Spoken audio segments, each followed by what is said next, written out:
ராம் ராம். வாழ்க வளமுடன். Voice of காஞ்சி நேயர் அனைவருக்கும் இனிய மாலை வணக்கம். இன்னைக்கு நாம பார்க்க போறது செயல். ஒருத்தரோட செயலை வச்சுதான் அவன் நல்லவன் கெட்டவாங்கிறத நாம சொல்றோம். மனசால கூட தீங்கு நினைக்க மாட்டார்ப்பா அவரு. அவர் அப்பேற்பட்ட குணவான்.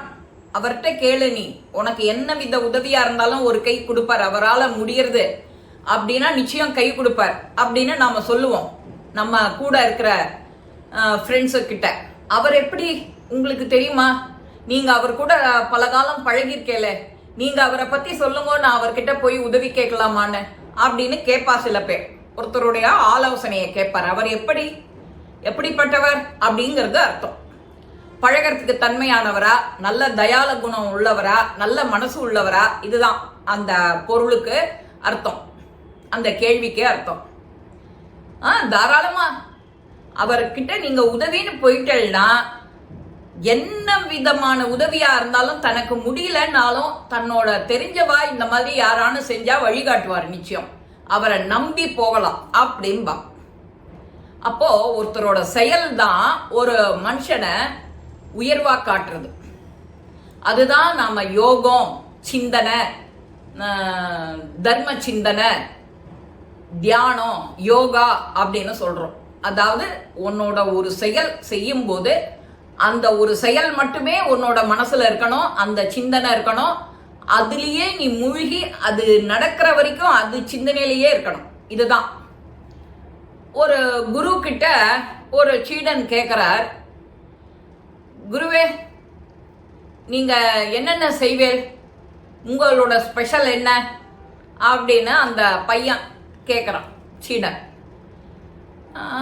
என்னோட ஸ்பெஷல்னா எல்லாரும் இது பண்ற மாதிரி நான் பசிக்கும் போது சாப்பிடுவேன், தூக்கம் வரும்போது தூங்குவேன். நீங்கெல்லாம் அதுதானே செஞ்சுட்டு இருக்க, அதெல்லாம் ஒழுங்கா செய்யறேன் ஒழியோ அப்படின்னு அவர் கேட்கிறார். குரு, என்ன குருவே நீங்க கிண்டல் பண்ற மாதிரி சொல்றேல, இதுதான் எல்லாரும் செய்யறாளே, நாங்களும் செய்யறோமே, நீங்க ஸ்பெஷலா இதுல, அவர் நான் இதுல ஸ்பெஷல் அப்படிங்கிறார். என்ன எப்படி அப்படின்னா அவன் கேட்கிறான்,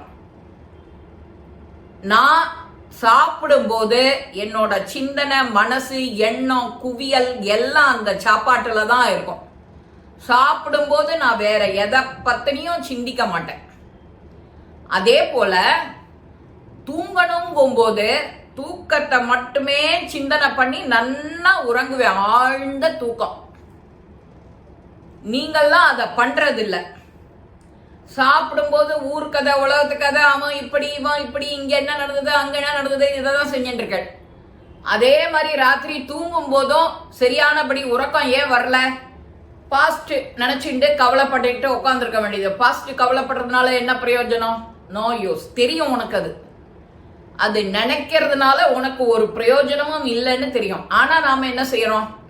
தூக்கம் வராம அள்ளாடுவோம்.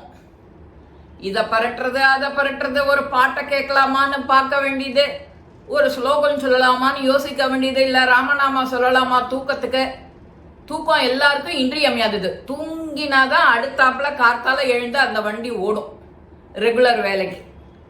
அந்த மாதிரி தூக்கத்துக்கு எவ்வளவு முக்கியத்துவம் கொடுக்கணுமோ அந்த சிந்தனையிலேயே இருக்கணும். தூங்கணும் தூங்கணும் தூங்கணும் தூங்கணும், நாளைக்கு காத்தால இந்த வேலை அந்த வேலை, இந்த அப்பாயின்மெண்ட் அந்த அப்பாயின்மெண்ட், ராத்திரியே யோசிச்சு வச்சு நீ தூங்க ஆரம்பிச்சிடணும். நாம தூங்கும் போது பழைய கணக்கெல்லாம் யோசிக்க வேண்டியது, இன்னும் எதிர்காலத்துக்கு என்னென்ன வேணுமோ அதுக்கு வேணுங்கிறதையும் தயார் பண்ண வேண்டியது. இப்படியாக நம்மளுடைய வாழ்க்கையை விரயம் பண்றோம், வீண் பண்றோம். இது ரெண்டையும் நான் கரெக்டா செய்யறேன் அப்படின்னு அந்த குரு சிரிச்செண்டே சொல்றார். வாஸ்தவம் தான், அவர் சொல்றது 100க்கு 100 உண்மைதான். நாம டைனிங் டேபிள்ல சாப்பிடும் போது, என்னப்பா இன்னைக்கு ஆபீஸ் போனியே, உனக்கு என்ன அந்த பிரச்சனை இந்த பிரச்சனைன்னு சொன்னிய, எல்லாம் சால்வ் ஆயிடுதா? உன் கார் டிரைவர் வரல அப்படின்னிய, அவனை பாத்தியா? என்னம்மா உனக்கு டாக்டர் அப்பாயின்மெண்ட் இருந்ததே பாத்தியா? அப்படிங்கிற அந்த மீட்டிங் பிளேஸா போயிடுறது டைனிங் டேபிள். சாப்பிடணுமா, சாப்பாட்டுல மட்டுமே போக்கஸ்டா இருக்கணும். அப்பதான் அது ஜீரண உறுப்பு, எல்லா உறுப்பும் ஃபங்க்ஷன் எல்லாம் சரியா ஆகும். அதே மாதிரி தூக்கம், தலகாணி தலகாணியை சுத்தம் பண்ணி தலகாணியை நன்னா தட்டி கிட்டி போட்டு அதை பில்லோ கவரை மாற்றணுமா மாற்றி பெட்ஷீட்டு கிட்ஷீட்டு எல்லாத்தையும் ஒழுங்காக போட்டு ஃபேனோ ஏசியோ என்ன மாதிரி டெம்பரேச்சரில் வச்சா உனக்கு தூக்கம் வருமோ அதை எல்லாத்தையும் ரெடி பண்ணிட்டு தூங்க ஆரம்பிச்சா உனக்கு அது சௌக்கியமான தூக்கம். சௌக்கியமான தூக்கம் நமக்கு வரல அப்படிங்கும்போது அந்த சிந்தனை வேற எங்கேயோ இருக்கு. இதை ரெண்டையும் நாம செஞ்சாலே போறோம், நம்மளுடைய சைக்கிள் சரியா போயிடும். அந்த எந்த செயலை செய்யறோமோ அதுலயே போக்கஸ்டா இருந்தா போறோம், நம்ம வாழ்க்கை ஜெயம்தான். என்ன நான் சொல்றது புரியறதோ இல்லையா? ஒரு சின்ன இதுதான், சாப்பிடும்போது வேற எதை பத்தியும் பேசக்கூடாது. இன்னைக்கு வத்த குழம்பு பண்ணிருக்காளா, சாம்பார் பண்ணிருக்காளா, சாம்பார்ல காய், வத்த குழம்புல என்ன காய் போட்டிருக்கா, தொட்டுக்க என்ன போட்டிருக்கா, முடிச்சுட்டு 5 நிமிஷமோ 10 நிமிஷமோ எழுந்துடணும். இந்த செயலை இப்போதுலேருந்து இன்னிலேருந்து செய்ய ஆரம்பிப்போம், நாமளும் இதுல வெற்றி காணுவோம். இந்த பதிவு உங்க எல்லாருக்குமே பிடிச்சிருக்கும். லைக் பண்ணுங்க, ஷேர் பண்ணுங்க, பெல் பட்டனை கிளிக் பண்ணுங்க, சப்ஸ்கிரைப் பண்ணுங்க, கமெண்ட்ஸ் பாக்ஸ்ல கமெண்ட்ஸ் போடுங்க. ஸ்ரீ மகாபெரிவா திருவடிகளே சரணம். நல்லதே நடக்கும், ஆனந்தமா இருக்கும் நண்பர்களே. வாழ்க வளமுடன்.